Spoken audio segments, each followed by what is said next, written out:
Amigos, bueno, estamos acá para darles cuenta de lo que ha ocurrido con el decreto Tajani, ese decreto sobre la ciudadanía que cambió la regla de juego. El decreto tuvo que pasar por el Senado italiano, la Palazzo Madama, y ahí recibió profundas modificaciones, de lo cual estamos acá para informarles, y ahora pasará a la Cámara, pero seguramente a la Cámara va a ser sin modificaciones, porque en caso de modificaciones debería volver al Senado y el gobierno no quiere eso.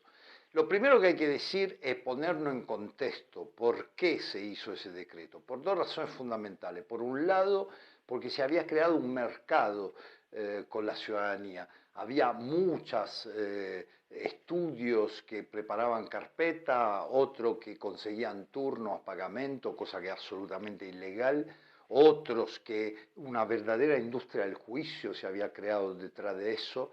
Y entonces, bueno, esto evidentemente había que pararlo. Y la otra es porque Europa, con el pasaporte italiano, uno no solo es ciudadano italiano, es ciudadano europeo. 27 países donde tiene libre circulación. Y los otros países de Europa que tienen reglamentaciones mucho más restrictivas, por ejemplo España. España tiene dos generaciones, igual que ese nuevo decreto italiano, nos pedían a la Italia de modificar esto porque la gente agarraba ese pasaporte italiano y podía moverse libremente por toda Europa, más allá después de la facilidad para pedir visa de Estados Unidos y todo eso. Entonces, ese mercado que se había vuelto preocupante también por el resto de Europa, había que pararlo de alguna manera. Y hoy muchos que ponen el grito en el cielo, que se quejan, que gritan al escándalo, son los que ganaban plata con eso y son los principales responsables de este cierre que el gobierno italiano tuvo que hacer.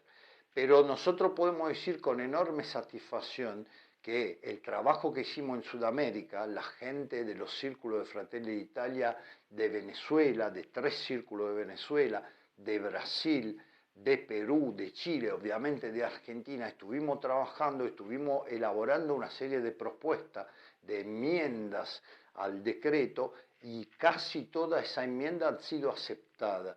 Y entonces sale del Senado el decreto mucho más favorable a lo que son los intereses de los italianos en América del Sur y en el exterior en general. Quiero decirle que los derechos de los italianos, que ya son italianos, que ya tienen su pasaporte, están absolutamente a salvo. Y también están a salvo los derechos de aquellos que ya tuvieron un turno, que ya no importa si el turno es posterior a la fecha del decreto, que es la fecha del 28 de marzo pasado, pero lo importante es que ya tienen el turno y a esa gente que ya tiene el turno se le va a aplicar la ley anterior. Así que, por favor, controlen bien. Yo tengo amigos que tienen turno en octubre, ¿no? Que la documentación esté perfecta, que no sea cosa que rebotan, porque no van a tener un segundo cartucho. Si tiene que gastar ese cartucho, se lo tiene que gastar bien. Bueno, la cosa importante que más nos interesaba a nosotros los italianos en el exterior era poder transmitir a nuestros hijos la ciudadanía. Y eso ahora ha sido incluido. Ojo con un detalle, el que tiene pasaporte italiano y tiene hijos menores y no lo inscribió todavía, tiene tiempo solo hasta el 31 de mayo para escribirlo. Los hijos menores, los mayores, son personas parte. Los hijos menores de alguien con pasaporte italiano pueden ser inscritos hasta el 31 de mayo. Es muy simple, en el portal Fastit cada uno tiene su password, su manera de acceder, hay que poner la partida de nacimiento.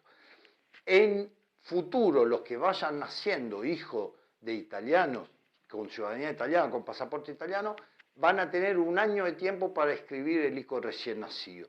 Y eso garantiza la continuidad porque ahí no importa quién es el último italiano nacido en Italia o con ciudadanía italiana. Le importa que el padre sea ciudadano italiano y tiene el derecho de escribir al hijo. Eso era lo que más nos preocupaba a nosotros, que no se cortara la cadena. Obviamente hay que hacerlo dentro de un año, Pero esto es obvio, cuando usted le nace un hijo en Venezuela, en Argentina, en Brasil, en cualquier lado, inmediatamente lo escribe a la oficina correspondiente, a la comuna. Inclusive en muchos países es el propio hospital que manda la partida de nacimiento a las autoridades para que el chico quede registrado. Bueno, los consulados son nuestras comunas, los italianos que vivimos al exterior, el consulado es nuestra comuna, así que un año es mucho tiempo como para hacer el trámite y escribir. No pierdan ese tiempo, hágalo, porque eso garantiza la continuidad. Entonces, ¿quién sale perdiendo? Sale perdiendo aquel que por ahí tuvo un antepasado 100 o 150 años atrás y nunca se preocupó de hacer la ciudadanía. Y ahora por alguna razón se acordó, bueno, si no tiene un turno, ese queda fuera. Y a mí me parece justo, porque la ciudadanía, repito, no es una mercadería, es algo sagrado. Y uno tiene que demostrar mínimamente tener un vínculo, un lazo. Por eso le digo que después de ese decreto va a haber una ley. Está anunciado, el senador Roberto Meña, cuando hizo su alocución anunciando la intención de voto del partido en el Senado, el senador Roberto Meña dijo, de cualquier manera después vendrá una ley, y la ley será mucho más orgánica, en esa ley también se va a incluir la necesidad de un nivel B1 de italiano, es decir, la capacidad por lo menos de poder ir a trabajar. Otra cosa muy importante, ya que estamos hablando de trabajo, el que quiera ir a vivir en Italia, el que quiera ir a trabajar en Italia, puede hacerlo. No importa que tan lejos sea su antepasado, pero puede hacerlo. Se le va a dar una visa de trabajo, va a trabajar, en 2 años va a tener la ciudadanía. Y eso solo para aquellos que tienen una línea de sangre, no importa que tan atrás. Así que no se le cierra la puerta a quien quiere ir a Italia. Se le cierra la puerta a quién. A quien quería el pasaporte italiano por su negocio, por su interés personal para irse a vivir en otro país. Bueno, no. Eso no está más permitido y me parece más que justo que pase eso. Pero, repito, el que quiere ir en Italia tiene las puertas siempre abiertas. Así que tampoco en ese caso se le cerró ninguna puerta. La puerta se cierra solo a aquellos oportunistas que querían sacar una ciudadanía porque por ahí tenían una oferta de trabajo, qué sé yo, en Finlandia, en España, en Grecia. Y bueno, entonces el pasaporte italiano me puedo mover. No, esto no es así, no va a ser más así. Lo que son hijos o nietos de ciudadanos italianos que no hayan cambiado nacionalidad, estos no van a tener problema y se van a poder hacer ciudadanos italianos. Se pone un límite de 2 generaciones.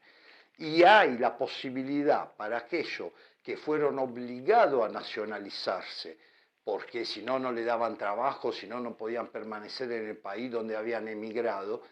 Eso en un momento hubo una ventana para regularizar esa situación, ahora se abre una nueva ventana y esas situaciones se pueden sanear. Así que también esto era algo que en el decreto no estaba, que gracias al trabajo de Fratelli d'Italia en toda Sudamérica ha sido incluido en el texto final del decreto. Así que todo sumado nosotros lo consideramos un triunfo político. Después habrá que trabajar para que la ley que se va a hacer también incluya más situaciones, por ejemplo las situaciones de la misma generación. Hay muchos casos, ustedes seguramente conocerán algunos, de un individuo que teniendo el tatarabuelo italiano hizo la práctica, sacó su ciudadanía, el hermano no lo hizo. Entonces ahora lo quiere hacer y ya no va a poder hacerlo. Y no es justo que en una misma generación, un hermano, un primo, uno pudo acceder al derecho y el otro no. Esto seguramente se va a sanear a nivel de ley después. Por eso nosotros vamos a estar muy atentos, vamos a estar trabajando, vamos a estar recibiendo de la gente dudas, cuestiones, situaciones especiales, para tratar de poderla incluir en la que va a ser la ley que se va a hacer después. Pero por ahora el decreto está, pone un freno a lo que era un comercio indigno de la ciudadanía. Gracias a Dios que se termina el negocio de todos esos gestores que ahora están llorando, que quieren hacer movilizaciones, pero que son los responsables de lo que esto se haya tenido que cerrar. Y para los italianos también va a ser mucho más fácil cualquier otro trámite que uno tenga que hacer al consulado, ya no va a haber esa cola enorme, ya no va a haber turno lejano, ya va a ser todo mucho más ágil porque los consulados estarán mucho más aliviados y además los costos se le van a reducir. El que tiene un abuelo, un padre ciudadano italiano, la documentación que va a tener que producir es muy fácil, no va a tener que hacer búsqueda de un tatarabuelo que vino en 1820. Lo va a poder hacer con el abuelo, con el padre, va a ser muy simple, las carpetas van a costar mucho menos, no va a haber tantos gestores haciendo plata sobre la espalda de ese negocio, ¿no? De esta ciudadanía, y va a ser todo más simple para todos. Así que bueno, repito, para nosotros un triunfo político. Es bien que se haya cerrado esto porque era una situación que se había vuelto insostenible y bueno, y en el futuro, ya que seguramente habrá un proyecto de ley, trataremos lo que haya quedado afuera ahora en este decreto, trataremos de lo que no, ya no se ha incluido a nivel de Senado, porque repito, muchas modificaciones se han hecho y son positivas. Trataremos después a nivel de proyecto de ley que nuestra voz sea escuchada, así como ha sido escuchada ahora, y que se pueda hacer un proyecto de ley que contemple lo más posible los que realmente tienen un legame afectivo coitado. Porque este es el punto fundamental. La ciudadanía italiana no puede ser una cuestión de oportunismo y de conveniencia. Tiene que ser una cuestión de corazón. Yo que soy italiano, nacieron mis hijos, lo anoté inmediatamente. Y nacieron mis nietos y se anotaron inmediatamente. El que dejó pasar 4 generaciones, bueno, es responsable de su problema en este momento. Bueno, espero haber sido claro. De cualquier manera, en esta página ustedes van a poder hacer todas las preguntas que quieran. Hasta luego.